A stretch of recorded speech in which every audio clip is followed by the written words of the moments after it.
1. Sensex. Sensex, जिसे sensitive index भी कहा जाता है, एक स्टॉक मार्केट इंडेक्स है जो बॉम्बे स्टॉक एक्सचेंज (BSE) का हिस्सा है। सेंसेक्स BSE पर लिस्ट किए गए टॉप 30 कंपनियों के मार्केट कैपिटलाइजेशन के आधार पर तैयार किया जाता है। 2. Nifty. Nifty national stock exchange of India (NSE) का स्टॉक मार्केट इंडेक्स है जो टॉप 50 कंपनियों के मार्केट कैपिटलाइजेशन के आधार पर तैयार किया जाता है। IPO। IPO का मतलब है इनिशियल पब्लिक ऑफरिंग। जब कोई कंपनी पहली बार पब्लिक को अपने शेयर ऑफर करती है तो इसे IPO कहा जाता है। जब कंपनी को फंड की जरूरत होती है तो ये खुद को स्टॉक मार्केट में लिस्ट करवाती है।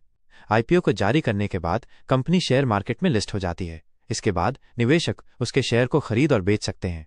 5. Mutual funds. म्यूचुअल फंड एक निवेश वाहन है जिसमें आप अपने पैसे को अलग अलग कंपनियों के स्टॉक, बॉन्ड और सिक्योरिटीज में निवेश कर सकते हैं। Share market.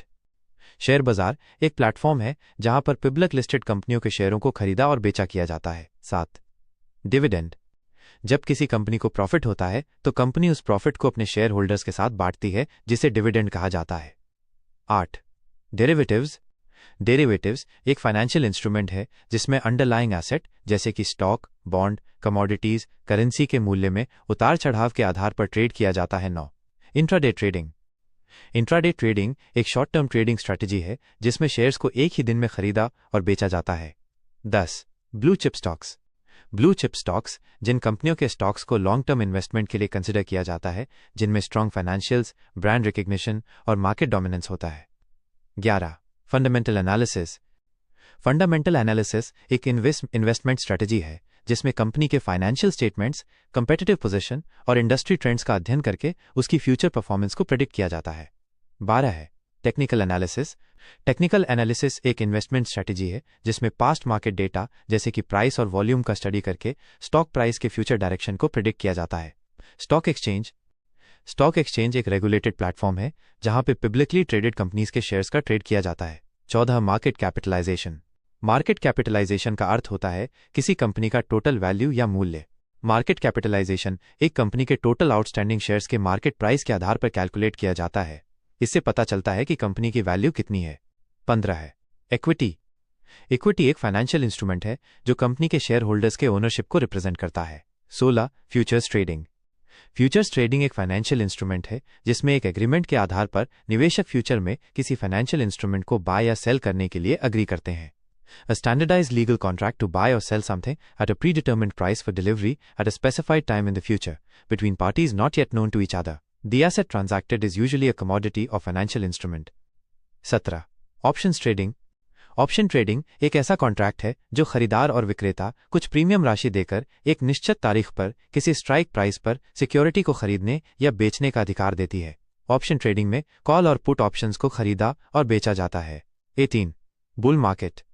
बुल मार्केट एक ऐसा टाइम पीरियड होता है जहां पर ओवरऑल स्टॉक प्राइसेस में कंसिस्टेंट ग्रोथ होता है। बुल मार्केट उस स्थिति को कहते हैं जब किसी वित्तीय बाजार तेजी होती है या तेजी आने की उम्मीद होती है। 19. Bear market. बियर मार्केट एक टाइम पीरियड होता है जहां पर ओवरऑल स्टॉक प्राइसेस में कंसिस्टेंट डिक्लाइन होता है। लंबे समय तक बाजार में गिरावट जारी रहे तो उसे बियर मार्केट कहते हैं। 20. P/E ratio. पीई रेशियो एक फाइनेंशियल मेट्रिक है जो करंट मार्केट प्राइस के आधार पर कंपनी के अर्निंग्स प्रति शेयर को रिप्रेजेंट करता है। 21. EPS अर्निंग्स पर शेयर एक फाइनेंशियल मेट्रिक है जो कंपनी के नेट इनकम को आउटस्टैंडिंग शेयर्स से डिवाइड करके निकला जाता है। 22. ROE रिटर्न ऑन इक्विटी एक फाइनेंशियल मेट्रिक है जो कंपनी के प्रॉफिटेबिलिटी को मेजर करता है। 23. Market order. मार्केट ऑर्डर एक निर्देश है जो आपके ब्रोकर को ट्रेड करने के लिए दिया जाता है जिसमें शेयर को वर्तमान बाजार कीमतों पर खरीदने या बेचने को कहा जाता है। 24. Limit order. लिमिट ऑर्डर एक इंस्ट्रक्शन है जो आपके ब्रोकर को ट्रेड करने के लिए दिया जाता है जिसमें शेयर को आपके स्पेसिफाइड प्राइस पर बाय या सेल किया जाता है। 25. Stop loss order. Stop loss order stop loss order किसी सिक्योरिटी को उस वक्त बेचने या खरीदने के लिए किसी ब्रोकर को दिया गया निर्देश है जब यह एक विशेष कीमत पर पहुंच जाती है। इसमें ब्रोकर निश्चित प्राइस पॉइंट पर पहुंचते ही शेयर को आपके कहे अनुसार बेच देता है। निवेशक अपने नुकसान को सीमित करने के लिए इसका उपयोग करता है। 26. Short selling. जब एक निवेशक शेयर्स उधार लेकर उसे खुले बाजार में बेचता है और बाद में जब शेयर्स की कीमतें गिर जाती है तब कम पैसे में उन शेयर्स को वापस खरीदता है तो इसे शॉर्ट सेलिंग कहते हैं।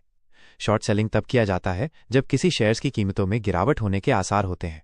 शॉर्ट सेलिंग एक ऐसा विधि है जिसमें गिरते बाजार से प्रॉफिट कमाया जाता है। 27 ब्रोकर।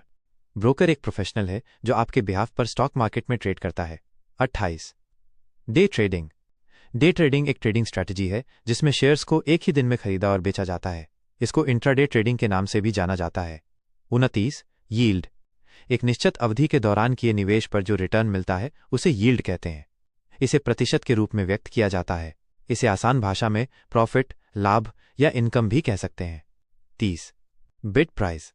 जिस कीमत पर खरीदार शेयर खरीदने को तैयार है उसे बिड प्राइस कहते हैं। 31 ask price.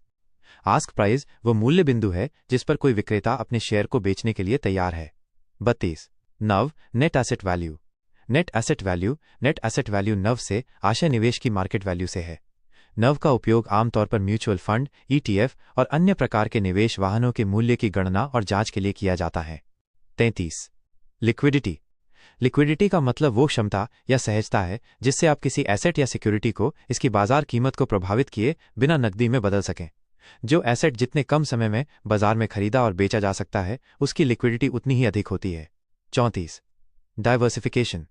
Diversification H risk management strategy into, जिसमें किसी एक उद्योग या सेक्टर में निवेश करने के बजाय विभिन्न उद्योगों, क्षेत्रों और वित्तीय साधनों में निवेश करके निवेश को फैलाया जाता है ताकि जोखिम को कम किया जा सके। 35 PB ratio, price to book ratio. Price to book ratio और पीबी रेशियो एक वित्तीय अनुपात है जिसका उपयोग किसी कंपनी के मौजूदा बाजार मूल्य की उसके बुक वैल्यू से तुलना करने के लिए किया जाता है। 36 वोलेटिलिटी एक मैट्रिक है जो बताता है कि किसी शेयर या सिक्योरिटी के प्राइस में कितना उतार चढ़ाव रहा है। 37 बायबैक। जब कंपनी मार्केट से अपने शेयरों को वापस खरीदती है तो इसे बायबैक या पुनः खरीदी कहते हैं। 38 मार्केट करेक्शन एक टाइम पीरियड होता है जहां पर ओवरऑल स्टॉक कीमतों में अचानक से गिरावट आती है।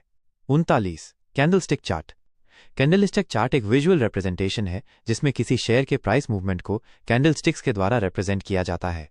40 मूविंग एवरेज एक टेक्निकल इंडिकेटर है जिसमें स्टॉक प्राइस का average over a period of time calculate किया जाता है ताकि फ्यूचर प्राइस के डायरेक्शन को प्रिडिक्ट किया जा सके। 41 सेक्टोरल इंडिसेस। जब किसी एक सेक्टर को चुनकर उस सेक्टर के बेस्ट परफॉर्मिंग कंपनियों का एक इंडेक्स बना दिया जाता है तो उसे सेक्टोरल इंडेक्स कहते हैं, जैसे -IT इंडेक्स, फार्मा या हेल्थ केयर इंडेक्स आदि। ये सब सेक्टोरल इंडेक्स के उदाहरण हैं। 42 SIP सिस्टमैटिक इन्वेस्टमेंट प्लान। एक मुश्त रकम निवेश करने के बजाय समय समय पर छोटी छोटी रकम का निवेश करना SIP कहलाता है। SIP के जरिए म्यूचुअल फंड में निवेश किया जाता है।